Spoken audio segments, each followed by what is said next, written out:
আওয়ামী লীগ এই বাংলাদেশে যারা করেন, কয়জন লোক মানে আল্লাহর ভয় আপনাদের ভিতরে রয়েছে? আপনারা হাত তুলে দেখাতে পারবেন? হাত তুলে দেখান দেখি। কারণ আপনাদের ভিতরে ইসলামের ভয় মানে আছে বলে আমি মনে করি না। কেন? কারণ আমি যথেষ্ট ব্যাখ্যা দিতে চাই আপনাদের। কারণ আপনাদের যদি ইসলামের ভয় থাকতো, আপনারা যদি মরবেন মনে করতেন, তাহলে বাংলাদেশে আওয়ামী লীগ যেটা করেছে এটা কোনো মানুষ করতে পারতো না। কারণ একজন মানুষ আরেকজন মানুষকে যখন কষ্ট দিবেন, এটা কিন্তু আপনার অপরাধ। তো এই বাংলাদেশে আওয়ামী লীগ সেজে যেভাবে লুটপাট করেছেন, যেভাবে হাজার হাজার কোটি টাকার মানুষ হয়েছেন, এটা কি ইসলাম বলেছে?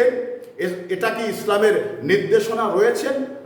নেই। তো তাহলে আপনার ভিতরে যদি আল্লাহর ভয়ই থাকতো, তাহলে এই ধরনের অবৈধ কামাই করে আপনি টাকার পাহাড় করতে পারতেন না। তো এখনো সময় আছে, মানে মানুষের টাকাগুলো মানুষের কাছে দিয়ে দিয়ে আল্লাহর কাছে মাপ চান, নইলে আল্লাহ আপনাদের ক্ষমা করবে না।